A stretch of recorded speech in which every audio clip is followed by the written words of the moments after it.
Sorry about that. Good afternoon. It's just for those of you that were not awake, I hope you are now. Let me call to order the Senate Redistricting and Reapportionment Committee meeting. Let me begin as we always do with a prayer. Senator Harbison, would you please open us up in a prayer? You join me in a word of prayer. Father God, we thank you for the blessings of this day and the intent of it to be used to glorify your name. Father God, give us temperance and even temperance in consideration of the maps of the states of Georgia to benefit the most and the good that it should do. In the name of Jesus we pray. Amen. Amen. Thank you, Senator. Well, good afternoon and welcome to all of you who have come to our hearing. Thank you for being here. Certainly thank you again to the members that have been very diligent to attend our meetings, and thank you for being here today. You should find in your folder an agenda for today, and I'll also, there should be an agenda, should be a notice for the hearing tomorrow. I'll remind the committee members that we will meet tomorrow morning at 9:30 in this room, tomorrow morning at 9:30 in this room, where we will continue our hearings from today. We're going to have a hearing only on SB 2EX for today, and I've conferred with the Madam Leader, and she has a bill that she has filed, and I have told her that we'll be happy for her to present her bill tomorrow morning if you would like to. Okay? All right. Okay. Very good. All right. With that, let's get into the presentation for the bill that you've got before you for hearing today. This, I've got, that's our correct map, right? All right. Just making sure. All right. Very good. Gina, thank you.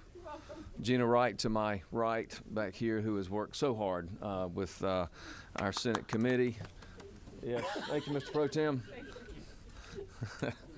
He's running for office, if you didn't know that.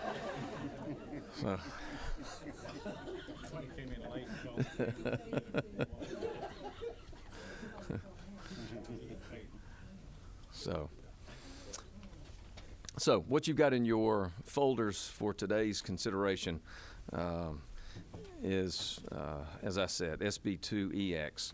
Let me go over, as we did similarly with the Senate maps, talk about a little bit of the history, the process by which we get to the hearing that we're here for today. Much of this you have heard, but some of it is a little bit different. This process, as you know, has been going on for many, many months. We held public hearings. We had 11 public hearings around the state, nine different locations is what I'm trying to say, where we appeared across the state. And we had 2 that were by Zoom to allow folks that were not able or chose not to appear in person. We also had a committee education day where various groups came and spoke to us and shared information about what they expected, what they desired, what they would like to see from our process. Then, of course, we started in earnest the work of this committee, where we adopted guidelines in an August meeting where we agreed or assented to the guidelines that would be used for the purposes of determining the guideposts for us moving forward. Those guidelines were officially adopted unanimously by this committee, as well as the rules were. Additionally, there have been opportunities for the public to comment in person, virtually, and online. That same process that you all have heard about and so many of you participated in with regard to the Senate maps and the joint Senate and House meetings that we had, committee meetings that we had, applied to the congressional maps that we're here to work on now. The Senate released our congressional district draft on September the 27th of this year, and that allowed public comment, and we did receive public comment on that document. As I understand, the Democratic Congressional Plan was released a few weeks ago on October the 21st of 2021. We've taken dozens of comments at the public hearings and online over the past few months concerning the maps. We've also worked to take into account all of those comments by talking with the chairman of the House Committee to reach the map that you have in front of you here today. We think this map fairly represents all Georgians, and is a map that we can be proud of. It is not gerrymandered, but respects the principles that we adopted, that is, everyone on this committee agreed to at the beginning of this process. So let's talk about the process going forward. So we're going to have our first hearing today. As I said earlier, hearing only. We'll not be voting on the bill today. We're also going to have a hearing tomorrow. That will be 9:30, as I said, tomorrow morning here in this room. It's my understanding that the House will continue to have hearings. I think they're starting today, and they're going to continue to have hearings through Friday, is my understanding. We're also going to take the time to listen to folks, and so we're going to have an opportunity for public input. And for those, if you desire to address the committee, please use the sign-up sheet that we have that I think most of you in the room are familiar with. But we're also going to utilize that same process for tomorrow for folks that want to show up tomorrow and give us input. So with that being said, let me talk about very briefly the districts. And you should have a copy of the map in your folder. I think I see around the committee room that you do.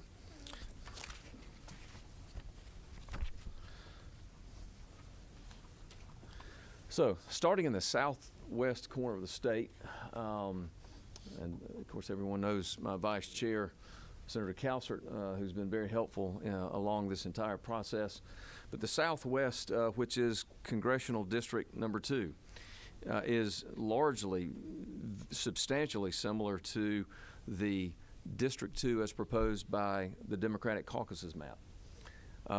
You will see it's substantially similar to the way that district exists now.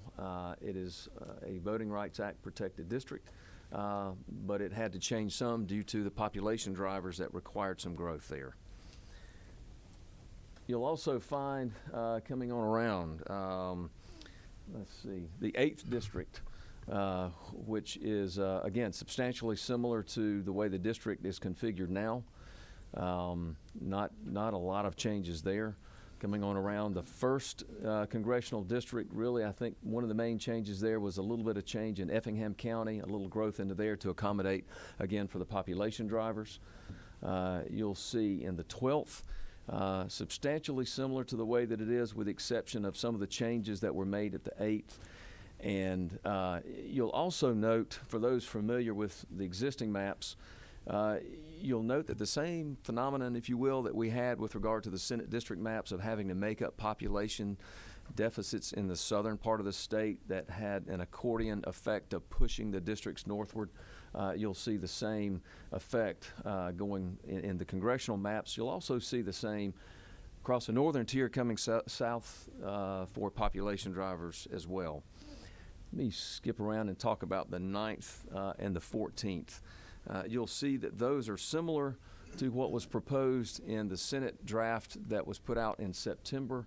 The 14th comes a little further south, again, as required by the population growth, and the 9th being configured the way it is in large part because of, as you've heard me say several times, and anyone who's engaged in the process of trying to draw a map, you cannot take one district out and say, well, let's make a certain change to it without considering what happens to all the districts around it and then the effect on the state.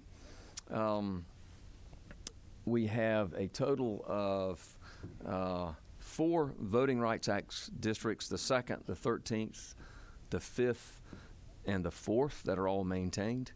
And in addition to that, we've got the 7th, which is a minority opportunity district. Let me talk about a few other, and then I guess to come on around the 3rd district, I don't think I mentioned that. You'll see some growth a little bit to the southern part.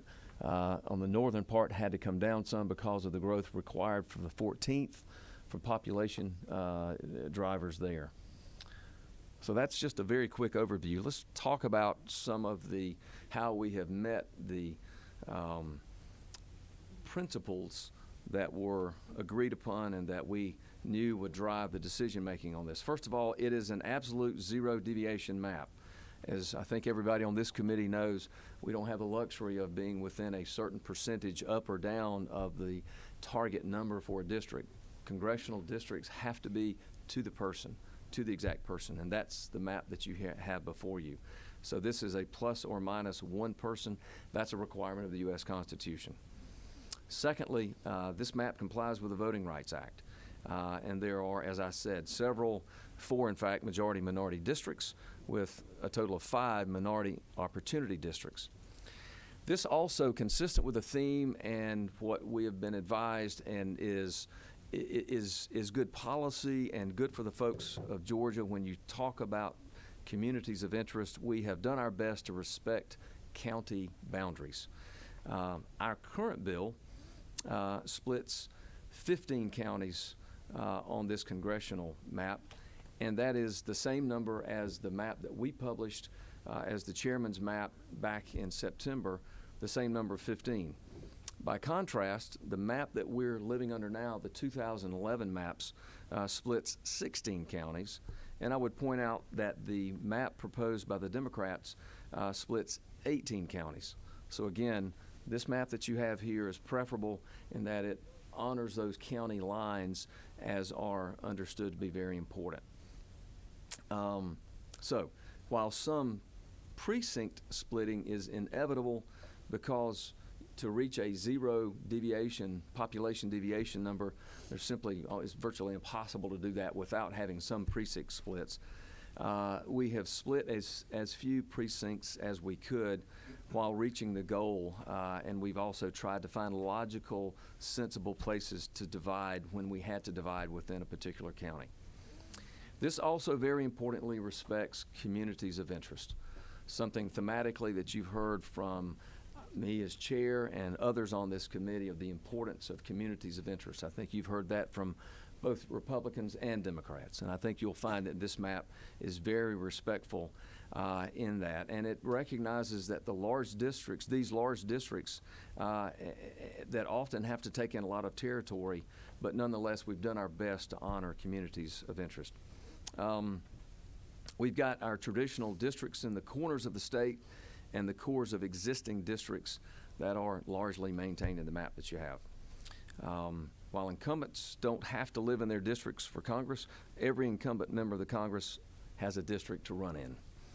So with that is a overview of the map that you have in front of you up here to my right, as well as what's in your folder. And if we have any questions from the committee, I'll do my best to answer them. If you don't, we'll be happy to get public comment from folks that have signed up.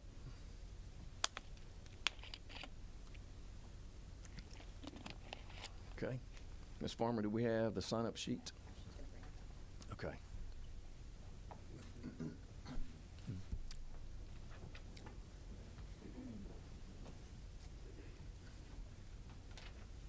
Thank you. You're welcome. All right. Miss Maggie Goldman. Yes, ma'am, Ms. Goldman. Please, if you will, let me get your mic on. And It has a green light. Is it on? Yes, you're on, and we can hear you. And thank you for being here, and you have the floor. All right. My name is Maggie Goldman, and I am a resident of Johns Creek. North Fulton was fully part of US 6, and we would like to stay that way. North Fulton's cities share many similar issues that having one singular congressional representative makes the most sense. One of the most important is transportation issues, which impacts and affects all of North Fulton. Splitting up North Fulton's representation diminishes our ability to advocate for North Fulton issues. In your first map, you had cut out about 5 Johns Creek precincts out of the 6th district. We were not happy to have Johns Creek split, and we'd prefer to stay together as a community in the 6th district with the rest of North Fulton. This new map, from which I can tell only released a few hours ago, pretty much cuts Johns Creek out of US 6 and out of the North Fulton community of interest.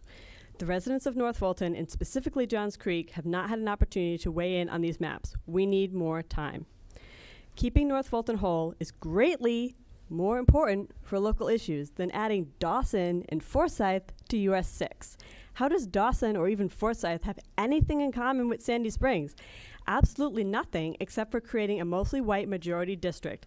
US 6 will flip from a competitive district to a plus Trump 15. The intent here is blatantly obvious. This map also packs diverse residents into US 7, reducing their ability to have impact on a variety of issues. My thing got all messed up.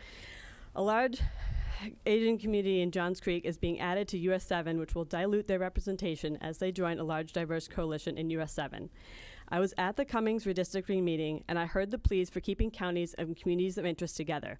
You can keep Forsyth and Dorset whole without having to add them to US 6. I'm asking you to keep North Fulton cities together so that we can share one congressional representative to help us best advocate for issues that impact North Fulton. Thank you.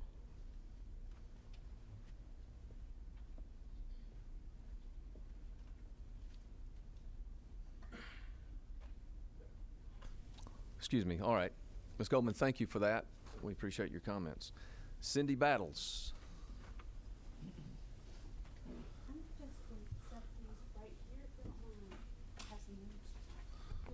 Ms. Battles, good to see you today. Good to see you Thanks as for well. being back. Can I get Senator Tillery or Majority Leader, would you have the candy ready, please, for Ms. Battles? Oh, I am going to go over my time today. I have a lot to say, y'all.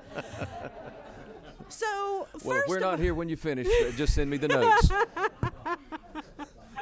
So, first of all, just so y'all know, I heard Chair Kennedy on the floor wasn't really sure about one of the experts that the House used to draw their maps. He's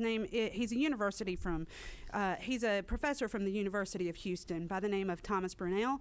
Once wrote a book called Why Competitive Races Are Bad for Elections. Yeah, I'm kind of curious that he was someone that y'all decided to use and thought maybe y'all didn't know that. So I brought a Politico article just to inform you guys of who y'all are talking about. Thank y'all so much. My name is Cindy Battles. I am the Director of Policy and Engagement with the Georgia Coalition for the People's Agenda. If a picture is worth 1,000 words, I don't think I'd say the words, these districts are not gerrymandered, because I'm looking at the picture.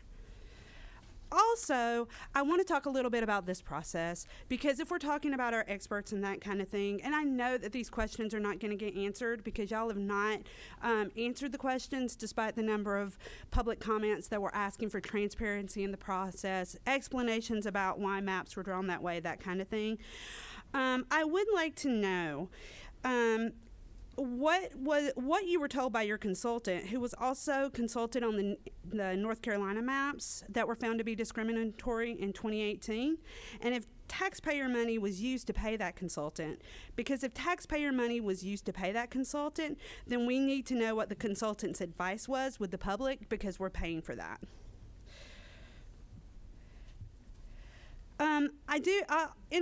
Also, I would like to know how you respected communities of interest when you moved Cobb County areas with large numbers of people of color into the majority white CD14, and how you respected communities of interest when you diluted the voting strength of black voters and voters of color in CD6.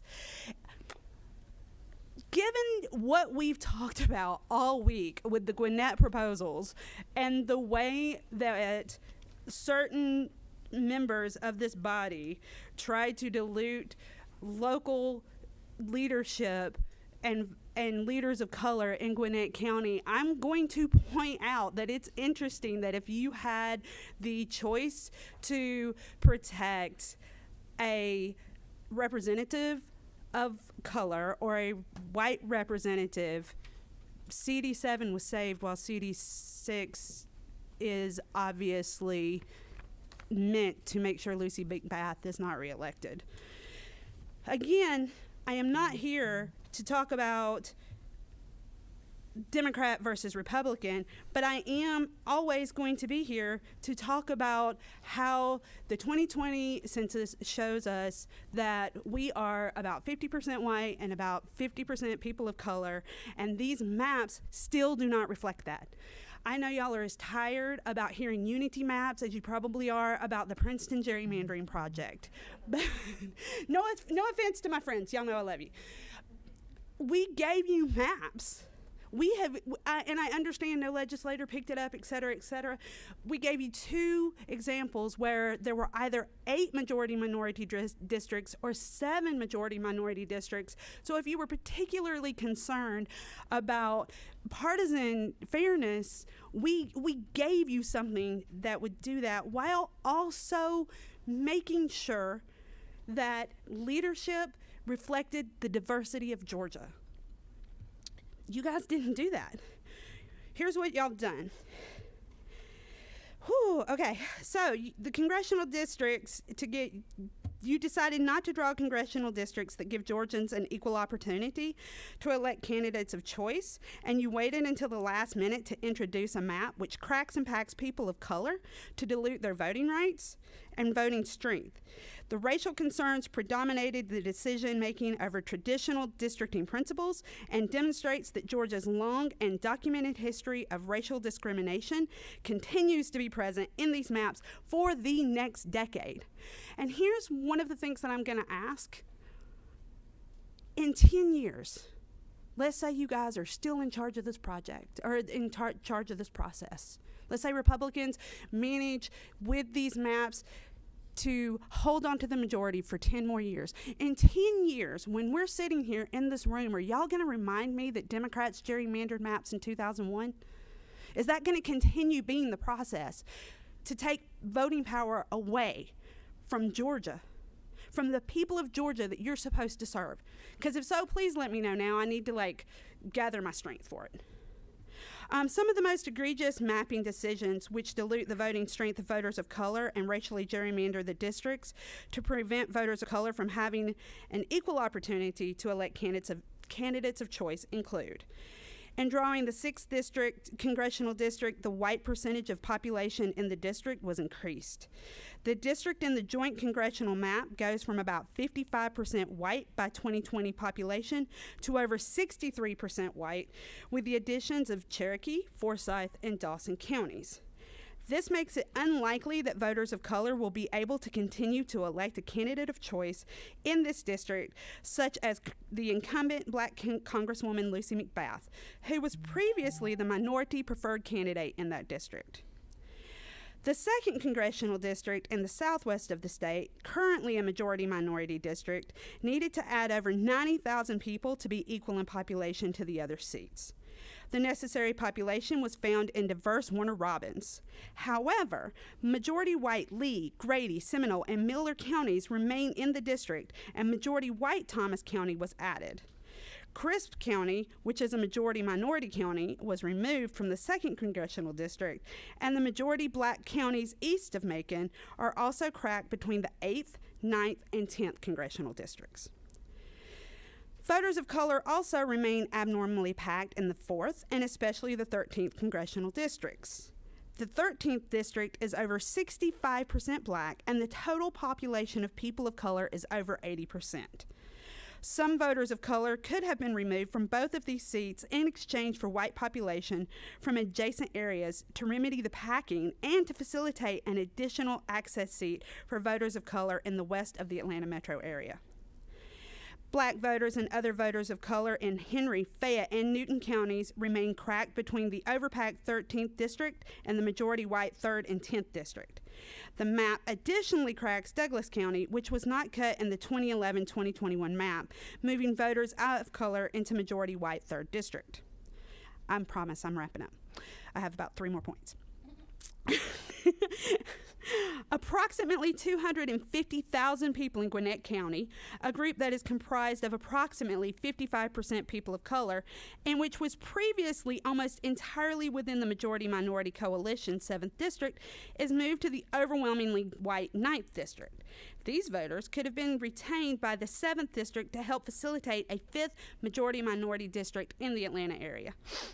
Black voters and other voters of color in Cobb County, including those in the majority-minority cities of Marietta and Smyrna, are denied the ability to elect a candidate of their choice in the joint congressional map. The center of the county and the numerous cities along the I-75 are paired with the majority-white Cherokee, Bartow, and Pickens counties to make a majority-white district. Minority voters in the south of the county are abnormally packed in the Clayton County-based 13th District. Approximately 70,000 people, about 2/3 of which are people of color, and the majority which were previously in the majority-minority 13th Congressional District, were moved to the majority-white 14th Congressional District. The coalition of the Unity map demonstrates that opting to not crack the I-75 cities would have allowed for the creation of a 5th majority-minority district for voters of color inside the Atlanta metro area, specifically in the west suburbs. I have said this again and again. I know that Republicans have control of this process, right? I know what Georgia law says. I know what the Georgia state constitution says. I know what the Voting Rights Act says. Y'all, there is not a whole lot there keeping y'all from doing this. I mean, I'm going to start a drinking game when y'all start talking about the Voting Rights Act, and I'm going to die of alcohol poisoning. What I am saying is that you guys owe the people of Georgia something better. Y'all were put here to show leadership and lead by example. And yes, I know what Democrats did. Good God, we have heard the history. But be better. If you want to talk about what they did, be better. And give Georgians competitive elections so that we don't spend next session talking about the dumbest things like obscenity in our schools or CRT or... By the way, I don't know if y'all have looked at the polling. Most Georgians believe Roe versus Wade should stay where it is. But we already know what we're going to face in the next session because elections are not competitive. Just please, for the people of Georgia who are not here because they can't make it, do better. I yield for questions. All right, thank you, Ms. Battles. Senator Kilstra, your mic is on. Really just have a statement to you from some of your comments. And, first, you have a tone of almost ridiculing our compliance with the Voting Rights Act. No, sir. Let me finish. You had your time to talk. Mm-hmm.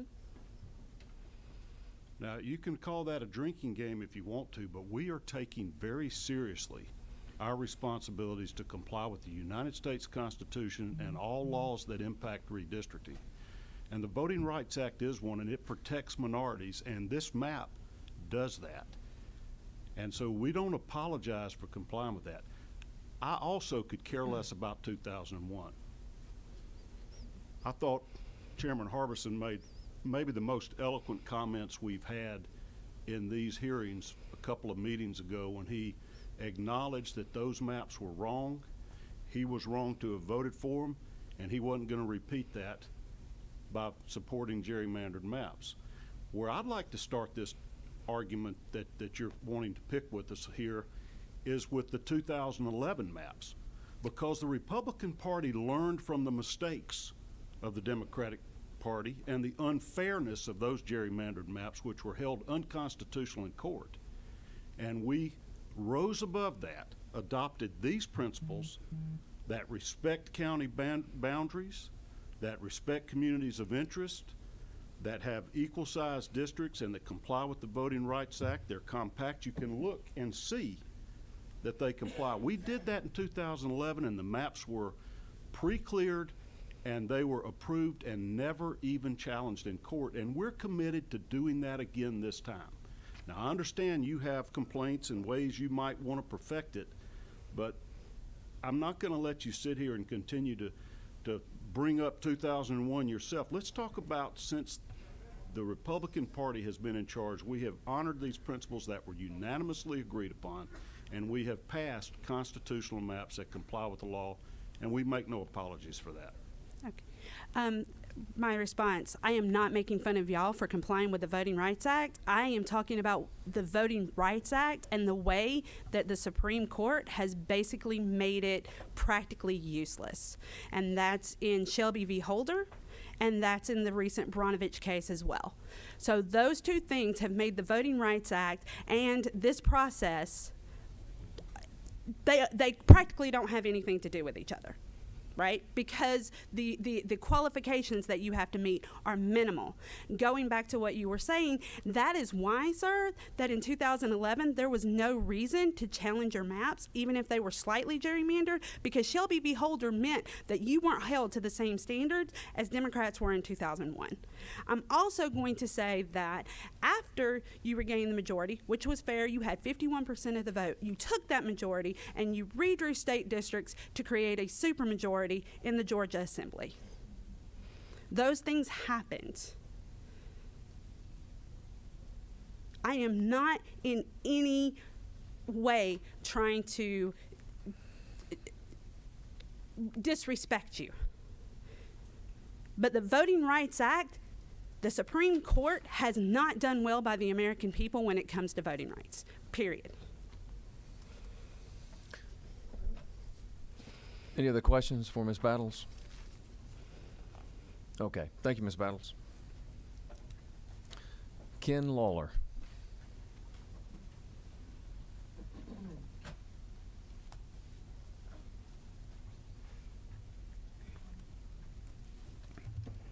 Good afternoon. Good afternoon. Glad you're with us, and the floor is yours. Thank you. I'm Ken Lawler. I'm the chairman of Fair Districts Georgia, and I'm with several of my volunteers, all of whom have been here throughout the process. Today it's my turn to discuss the congressional maps with you. I'll start by saying that this committee promised the public a fair and transparent process. And with the release of a draft congressional map in September 27th, was a step in the right direction.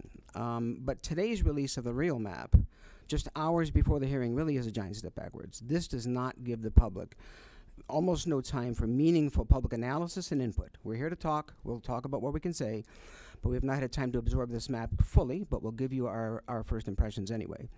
Again, this process is not as transparent as it clearly could be, given that the maps are being released so quickly, so just in time for the hearing. So my testimony today, I'm prepared to talk about both the proposal from today, give you our initial impressions. I'm going to compare it a little bit to what we saw from the September version, which is obviously changed. We can also talk, I'm going to withhold my comments about the Democratic caucus proposal until that map is introduced tomorrow, but we are prepared to discuss both of those, and I can do a comparison tomorrow after that map is introduced. So, having said that, this analysis has been produced jointly by Fair Districts Georgia and our friends at the Princeton Gerrymandering Project. I will spare you the details. You know how all that process works. But suffice it to say, you're all familiar with our 1 million map simulation, which tries to reveal the partisan balance of Georgia and measures these maps against the partisan balance as well as competitiveness and minority representation. Now, before we look at the results of that million map analysis, I just want to provide a little bit of perspective, and that is that the benchmarks that we have been running, we ran benchmarks for 10 years ago. We actually looked back 20 years, if you remember our history report that we published in July. We looked at the maps all the way back to 2001. We looked at the maps from 2011. We looked at that whole time period in history. What the benchmarks have showed us is that in Georgia, we've arrived at this swing state status, and it means that the partisan gap in Georgia has clearly narrowed over the last 10 years. We see that in the benchmarks calculated by Princeton, but we also see it in our election results for Congress, in which obviously over the last 2 cycles, right, 2 districts have changed from Republican to Democrat. We've arrived at an 8 Republican, 6 Democratic delegation, which reflects the will of the voters as of 2020. So that's just as a backdrop to say that's kind of what the voters think where we are now. Now we'll talk about what the proposed map does. In addition, our benchmarks show that opportunities for minority representation should be increasing based on the much more diverse Georgia that we have as a result of the census. So with that, I'm going to share our initial reading of the new map that was released at 10 o'clock this morning. First of all, I'll tell you that I'm going to withhold most of my comments about the Democratic map till tomorrow, but I will tell you that in our view, neither of these maps, the caucus map, or what I'll call the caucus map, the one that we haven't seen yet, and the committee map, the one from this morning, neither one of them is actually fair from a partisan point of view. So we're not fans of either one, but I'll talk specifically today about this map. Our benchmarks indicate that the single best choice for a partisan balance would be 8 Republican, 6 Democrat. That's what the last election showed, but even setting that aside, when you look at the statistical calculation of a million maps, it is the single best choice compared to any other choice. Obviously, this map is designed as 9-5, 9 Republican, 5 Democrats. So we believe that it is, again, not representative of the optimal choice in terms of the million map benchmark. By the way, neither is the other map. We'll talk about that tomorrow. Now, specifics around this proposal. There are no competitive districts in this proposal. Competitive districts we rate as plus or minus 3.5 points, so between 46.5% and 53.5% win for our win-loss. You have no competitive districts in this map, according to our calculations. When we look inside these maps, we've been able to study the September map, and we've studied this one a little bit more. We've been able to, with the extra time, look at how these maps are constructed. It looks to us like there are more packed Democratic districts. They're much more extensively packed than they need to be, and that obviously is affecting the outcome of the map. Whereas the Republican voters are much more efficiently distributed from an election point of view. So the Republican voters get more mileage out of their votes than the Democrats in this map. And again, I'll criticize the other map tomorrow, so don't think I'm being one-sided here, but let me just stick with the topic for today. Obviously, the major change in this map is what is going on with the 6th district. The 6th district, population-wise, was only about 650 people over the population number. Now, one of our volunteers came up with a really good analogy to understand this problem of trying to even out the maps. He calls it rolling out the dough. Imagine that you have a big piece of pie dough, which is good for Thanksgiving time. You have lumps in the dough, and you have to roll it out. So you have to push population around until you get them all evened out. Nonetheless, the 6th district was only about 600, the lump of voters in the 6th district was about 650 voters over the ideal population, meaning minimal changes could have been made to that district, even sharing some of the movement pain. But in the September 27th map, 270,000 voters were moved out of the 6th district, and another 270,000 were moved in to get back to the nominal population, the plus or minus 1 person. We think that's excessive. We haven't looked at that number. We haven't calculated that number for this map yet, but there's no question in my mind that that is even larger because you've made many more changes to the 6th district. So again, that district looks to us like it has been targeted. The new map is probably even more disruptive than the original September 27th proposal. And obviously, this new map is, engineered to create a very safe 6th district from a Republican point of view. In terms of minority representation, our current congressional map has 9 districts. If you add up minority majority districts and what you call opportunity districts, we happen to call them influence districts, but those that are below 50% and above 37. We had 9. This map, as we read it, shows 8. So it's gone backwards in terms of a total count of minorities, total districts in which minorities have some kind of a voice. So that to us is a concern. In terms of communities of interest, the September 27th map actually reunited both Columbus and Athens. We thought that was a step in the right direction. This map is back to splitting Columbus. Now, as you recall, and I'm not sure if Mariah Kilstra is here from Fair Count, but she may or may not be here today. You heard testimony that over 400 communities of interest were developed as a result of the process that Fair Count did across the state along with the Georgia Legislative Black Caucus. 400 communities of interest were well-defined communities. We found at least 2 that are now split by today's change in the map. At least 2 communities of interest with well-defined interests in and around Columbus, that those communities have been split. And I can get you the details on those communities, but 2 communities of interest have clearly been split, and there may be more. Overall, the Princeton grade on this map is a C. It's not the F that you had on the Senate map, so a little better. But C is it's not that great either. A is clearly possible if you do it right, but right now you're sitting at a C. Now, we would encourage you to craft a compromise map when you look at the maps that would provide 3 things. A partisan balance of 8-6, which 8 Republican, 6 Democrat. Again, we know Georgia is a 50-50 state, but when you have to draw districts, it doesn't come out 50-50. It's going to come out in favor of one party over the other, and 8-6 to us and to Princeton statistics looks like the single best choice that represents the political geography of Georgia. We would ask for you to figure out a compromise map that generates an 8-6, has at least 1 competitive district. We can do better than none. We can do better than none. You have none. You need at least 1. And get back to 9 or 10 districts for minority representation. Now, we know this is possible, and I'm here to provide you a small gift. It's not candy, but it's a small gift. We had additional time to work on congressional maps because of the early release of the one in September. We now have 5 maps drawn by experienced citizen map drawers that are better than either of the proposed plans that we see today. These are not the Unity maps, these are different maps. Earlier this year, the Princeton Gerrymandering Project created a citizen mapping corps, group of people. They held a mapping contest across the country. They didn't work on Georgia, they worked in other parts of the country. And they found the best folks who know how to draw maps. And then we challenged, fair districts went to them and said, could you please draw some congressional maps that meet these fair benchmarks?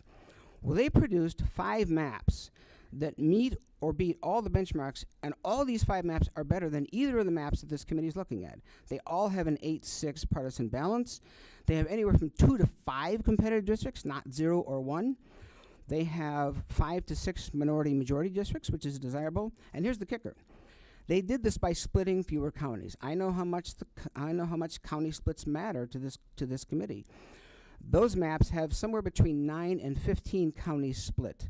So it's possible to make a fair map at 8-6, 2 to 5 competitive districts, enough minority-majority districts, and splitting fewer counties than this map does. 9 to 15 out of those 5 maps. One of those maps only had 9 counties split, and yet achieved this fair result. Now, these maps are available for public inspection. This morning, I submitted a comment to the portal with links to these maps, so you have them. We're happy to bring other materials in if you'd like to see those maps. But what it proves is that citizens drew these maps. These are people that just had experience drawing maps, and they were able to achieve these results while achieving under the same guidelines that the committee has proposed. To us, it demonstrates the idea that it can be done. We can have a fair map that is not partisan tilted, that has enough minority representation, that doesn't split the counties. It can be done, and we would ask the committee to take this advice and try to generate a map that is more fair along those dimensions. And I'm ready to take any questions if you have them. Mr. Lawler, thank you. Any questions? Any questions for Ken Lawler? All right, Mr. Lawler, thank you for being here. You've been very consistent to appear, as well as the folks that are with you. Thank you for that. And I guess I need to thank you for a passing grade for our map. Well, it's a you could do grade, better. so thank you. You could. We know you could do better. And 5 citizens did better without sitting in this room and got A maps. So I would encourage us to move forward from where we are. C is passing, but it's not it does not reflect. The political reality of Georgia is not reflected in the map that we have today. I understand it's not perfect per Princeton's standards. I get that. Well, or fair district standards, to be honest with you. Let's not talk over each sorry. other. That's okay. But thank you for the passing grade. And you wanted to say something? Well, I was just going to say that it's not just Princeton standards. These are fair districts Georgia standards that we bring to bear in the state. So we can do better. I know you can do better. Urge you to continue. Thank you. All right. Mary Lou Mccleskey.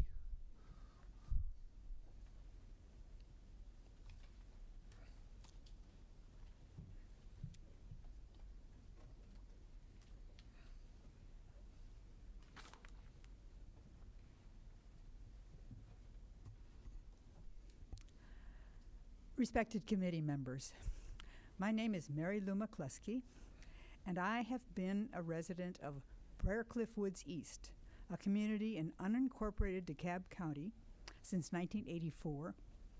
I've been a voter in the 6th Congressional District for many years now, though my districts have changed during each redistricting cycle over the years I've lived there.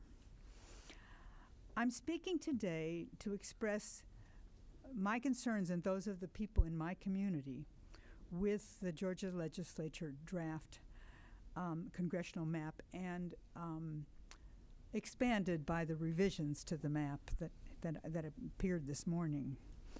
I find serious flaws in both the contents of the map and the process of its creation.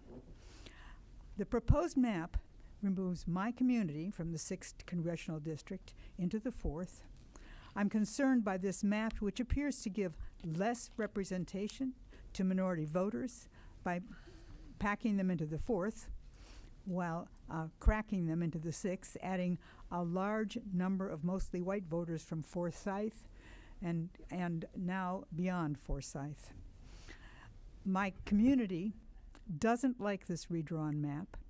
We want to remain in a district with a representative we know and respect. We also don't like the fact that the criteria for these changes are unknown and not understood. Because the redistricting committees have not been transparent about why they've made these changes, we are left to assume that the purpose of this district change is to create one more red district in a state that is clearly growing more purple, and or to pit outstanding female representatives against one another, one of them a woman of color. We very much need fair representation of both women and people of color in our Congress. It's unnecessary to redraw the 6th and 7th districts the way you have done, neither in order to take into account census changes in Georgia or to assure minority opportunity for representation. My community believes that redistricting should be fair and transparent, transparent being two ways, not just one way, so that when we speak, we hear back. When we ask for fairness, when we ask for transparency, when we ask for understanding of why things are done the way we're done, we receive answers back. It goes two ways, not a one-way glass. We believe we had no way to anticipate the changes and provide our maps during the public hearings. And they were held before the census was complete, before any maps were drawn or could have been drawn. And we are afraid you still won't have time to listen to or to act on our recommendations between now and whenever you vote, perhaps tomorrow. We do not think it is fair that one party's political priorities should determine our districts. We believe that fair districts are more than legal districts. They are just districts.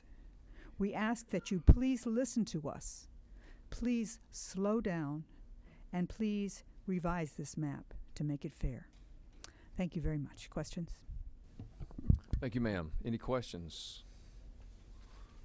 Any questions from the committee? Yep.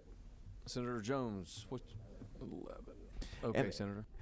And you may have answered that, but one of my questions to you, ma'am, was about was there any notice that may have been given to the persons living in that particular area? I think the Johns Creek area, that they may be changing out in such a dramatic way. I'm not in the Yeah. Johns Creek area. I'm in DeKalb County, north DeKalb County. And I don't know about the notice to Johns Creek. I know we didn't receive any notice. Okay, thank you. Okay. Yep. Senator Tillery, are you number 11? All right. You got the floor. Thank you, Ms. McCleskey. I have a question. I'm just trying to make sure I understand your concern. Is it that based on your district in DeKalb being in the 4th, that you're concerned you wouldn't be able to elect a candidate of your choice? Is that the argument? We don't understand why the districts was changed the way it was and why the 4th was packed and the 6th was re-engineered to include many more white citizens, so they would not elect a candidate. Okay. So the 6th was taken out. Taken out of DeKalb County completely. The 6th was taken out of DeKalb. Okay. Thank you, Ms. McCloskey. Thank you so much. Yes, ma'am. Thank you for being here. Next is Stephanie Ali.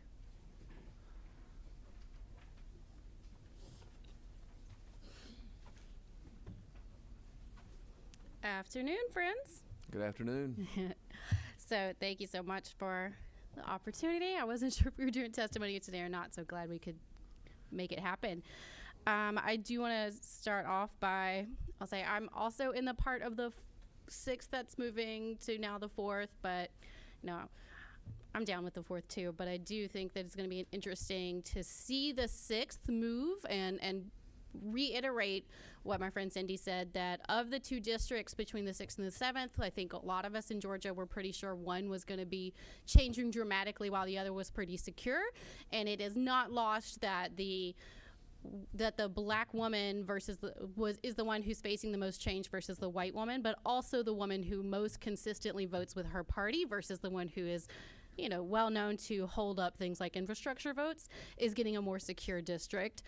So I will make that point that that's noticed, and whether or not those of us in North DeKalb are going to be protected on being within a safe Democratic district or not, it's the idea that that being able to choose from who is going to have a more competitive seat now, the choice was made to have a more moderate white woman be secure. I also want to point out, I too was here when we were doing Senate maps, lots of talks of 2000. I agree with everyone on this panel, 2000 maps, no one liked those. I'm glad we've moved on and found a better improvement. I do, however, want to read this quote from a very prestigious university. Don't worry, it's not Princeton. From 2010. The next redistricting cycle, which would be 2010, came at a high point for Republicans in Georgia. Their dominance in the legislature was not in question, so they had no need to resort to the kinds of measures Democrats had a decade before. But they still drew maps that gave their party advantages. Like the Democrats before them, the Republicans drew maps in a way that increased their power as their share of the votes shrank. And that is from, I think Senator Calvert will agree with me, the most prestigious university, University of Georgia. As a triple dog myself, I will hear no arguments. Thank you. I want to point out that what we see here is history repeating.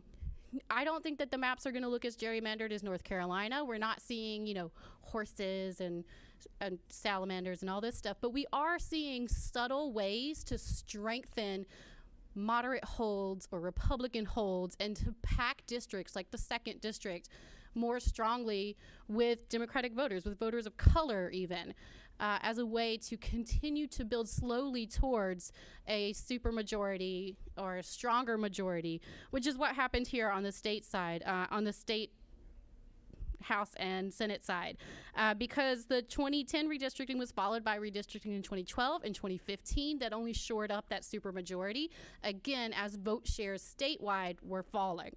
So it isn't the fact that, bad maps only look like gerrymandering. Bad maps can look subtle, and they continue, in this instance, to look a little more subtle. I do want to say it's interesting to hear these 2 southern districts being pointed out as protective and really cohesive with districts, and yet you see the 2 big cities of Macon and Warner Robins split. And the fact that splits the black communities there into both of those 2 districts to dilute their votes. And even in a protected VRA district, which I agree with Senator Calvert, even as diluted as it has been by the last 2 Supreme Court decisions, the VRA is a critically important thing. And I hope you tell your Republican congressional representatives to keep strengthening that through things like the John Lewis Voting Rights Act, just a suggestion. But you're still weakening the black vote in District 2 through this map by moving them into neighboring districts. So I just wanted to point out those things and to back up fellow things of what I said, and to make sure that we all know it's not just Princeton pointing out that these maps are wrong. It is some of the greatest universities in the land making the point that we have a history here in Georgia of redistricting poorly, and we can make some adjustments to this map to break that cycle. Thank you. Thank you.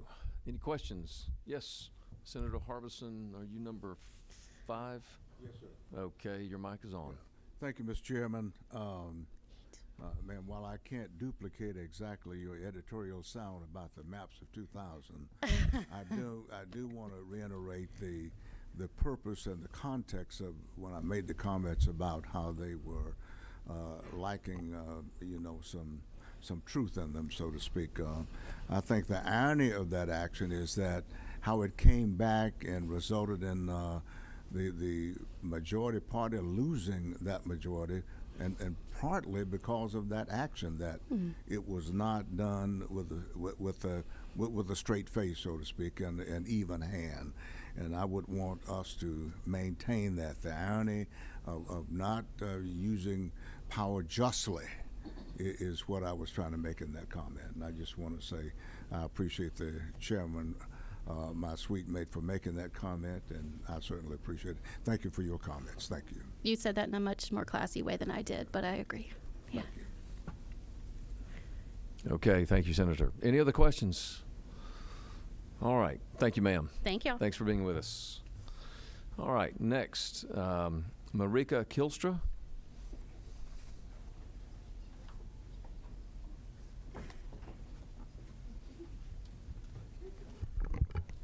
Good afternoon, Chairman and members of the committee and everybody else who's here. Appreciate y'all. I'm Mariah Kilstra, a redistricting coordinator at Fair Count, a nonpartisan nonprofit focused on equity, access, and participation in our democracy. I've attended all the public hearings y'all have held across the state and every redistricting committee meeting and House and Senate floor session during special session. I come here today to once again speak out for transparency and public input in this process, a process that will define our lives and the political power of our communities for the next decade. Fair Count has spent the past 4 months collecting community of interest, or COI, maps from Georgians across the state and educating Georgians on the redistricting process. As Ken mentioned, thank you, Ken, also for the shout out, there are currently more than 400 community of interest maps available on representable.org, 327 of which were created through Fair Count's work. These maps created are a living record of how Georgians, particularly in rural communities of color, are asking to be seen and heard in this process. I've seen hundreds of people show up to meetings all across the state to voice their opinions in this process. We've trained more than 1,000 people on redistricting and seen the 400 plus maps and more than 700 public comments that have been submitted to y'all directly through the redistricting portal. The people of Georgia clearly care about this process and want to be involved, and the committee has failed them by once again choosing expediency over real public input and transparency. This process has been rushed. The maps released at 10 a.m. this morning will affect the resources and representation our communities receive for the next 10 years. The Senate and House committees have stated there will be a period for public input on these maps, but how can the public give input on something that was released just 4 hours ago? We have put the maps up on Georgia Redistricting and You, a map developed in partnership with Lou Mccleskey from the City University of New York, but we haven't had the time to be able to analyze them yet. How can we expect anyone else to be able to complete an analysis and give significant input in that time either? The fact that these maps were released today at 10 a.m. with public comment just hours later and that they will likely be passed within days is to be expected in this process, one that has failed to be transparent and to take public input into account to this point. The people of Georgia care about this process. They want the results to be fair, and they deserve a real opportunity to give input that is heard and acted upon. The people of Georgia deserve better. Thank you for your time and consideration. Okay, thank you. Any questions? No questions. Kat Maddox.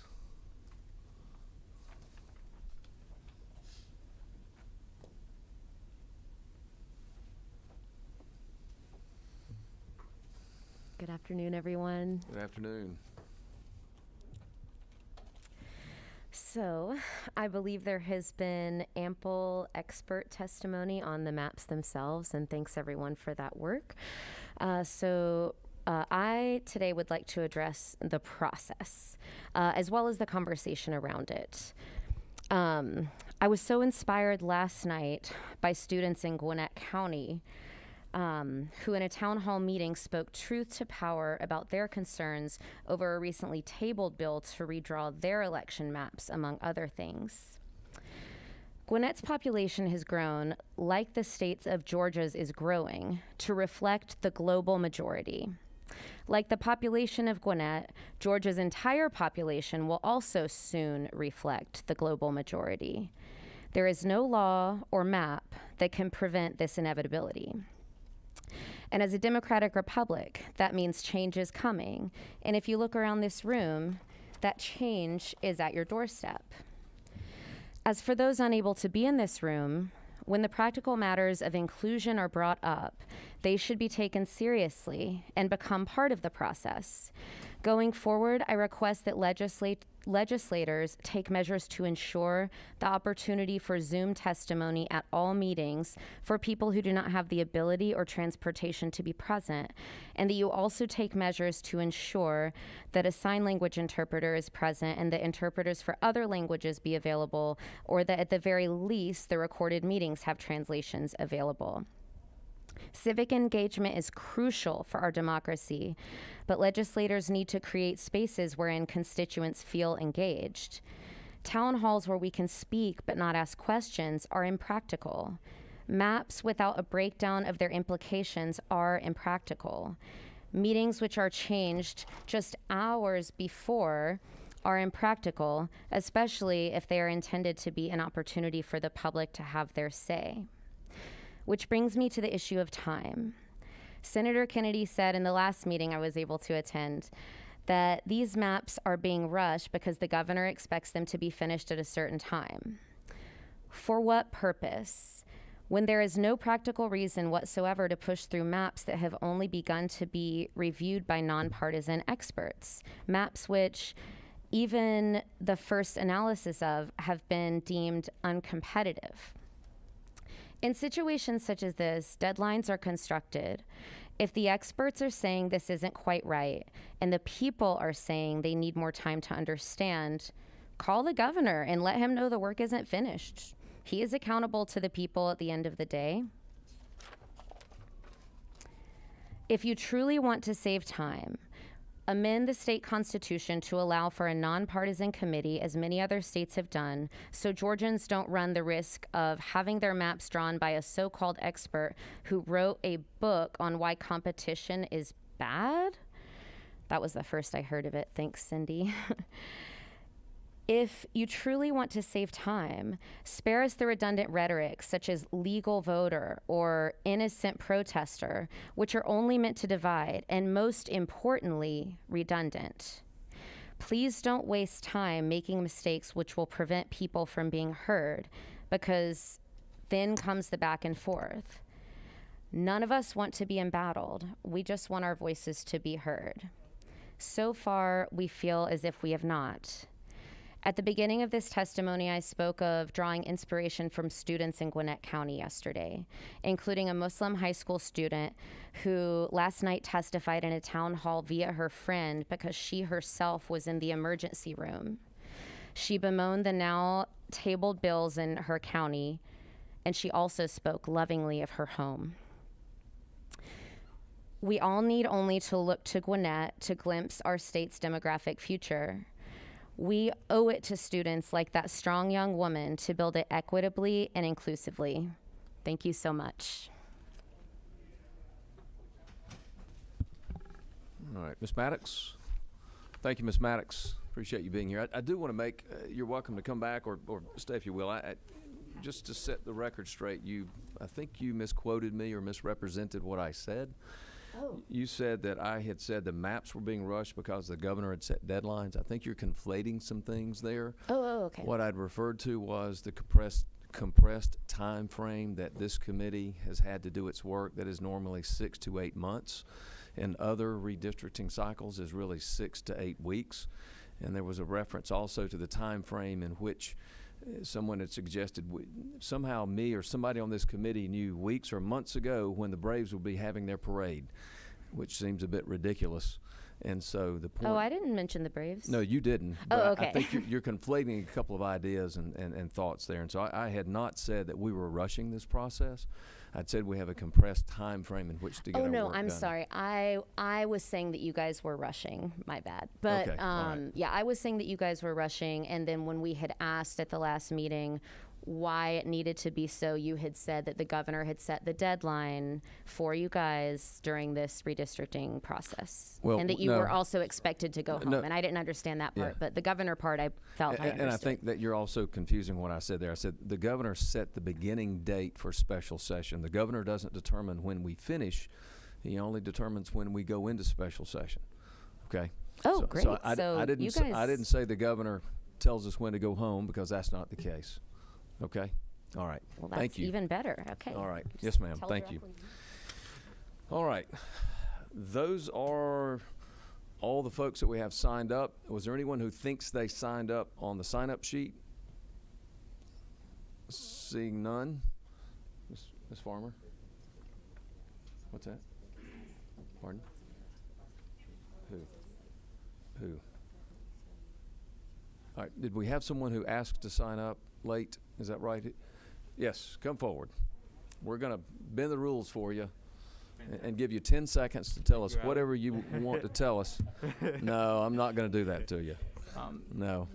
This will be pretty quick. I think we need more time to analyze these maps, so I'm just going to make a couple of points. First, I'm in Dunwoody in this proposal, what would be the former 6th and the current 4th, the proposed 4th. I think I would maybe describe the issues for voters there. Ken mentioned that the 6th district was almost exactly what it needed to be population-wise. So I would say for the voters who are being moved, to quote the Backstreet Boys, tell me why. Tell me why we're moving. Just want to know. And also we're moving out of a more competitive district. Obviously, between 2016, 2017, 2018, and 2020, party changed over, and there's a different appeal to the candidates who are running in a competitive district. Also, a C grade from the Princeton Gerrymandering Project. That means you don't get the Hope Scholarship in Georgia. I think we can do better. Did you think I got it anyway? So within that, I want to talk about college students a bit. I've spoken about the Senate and the House maps and how I believe they could have been better when it comes to college students. I think this map could be better when it comes to Emory students. It looks like there's some off-campus housing where Emory students live, and it looks like they're drawn into the 4th district, whereas the rest of Emory is drawn into the 5th. And I think we could do better there. It looks like they're in an unincorporated area. Finally, interestingly, in this map, the city of Austell in South Cobb moves into the 14th district. I don't know if folks have been following a debate that's been going on in Cobb where a polling location called Cooper 01 was moved into a police academy. And it's been an interesting debate when it comes to whether that should be maintained, given that the precinct is nearly supermajority black, and the city of Austell is also majority black. That precinct and the city of Austell, they're moved into Georgia 14. And I believe that speaks for itself. I yield for any questions. Any questions? Yes, sir. Senator Dockrett. Thank you, Mr. Chairman. What is your number? Is it witness 1? Is it number 1? Yes, sir. All right. Cindy had brought this up earlier, what he was talking about the 14th, but I'm not moving as fast as I used to, so I couldn't get you any candy, and you left the podium. But I do have a concern. Appreciate that. I do have a concern because the southwest part of Cobb was represented by Congressman David Scott, and now it's represented by the 14th.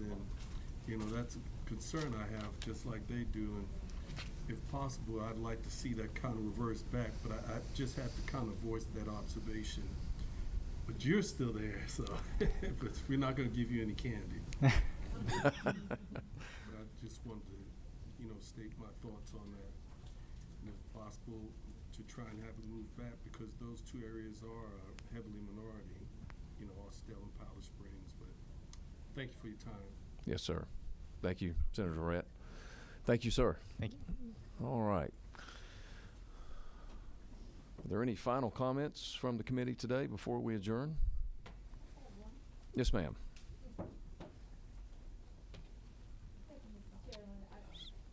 Oh, 9. Okay. Yeah. Next time I'll put a 9 up here so you know where I am. The feel that I get in the room today is kind of a downer because of this map. So I want to give the audience a little hope for tomorrow. I hope that the Senate Democratic Caucus map will pick you up and that you will be more in favor of what we have to offer. That's all I needed to say, Mr. Chairman. Thank you. You are welcome, Madam Leader. All right. with that final comment for the committee today, we'll stand adjourned, and let me remind you, please, that we will resume tomorrow at 9:30 a.m. in this room, 9:30 a.m. tomorrow morning. We'll stand adjourned.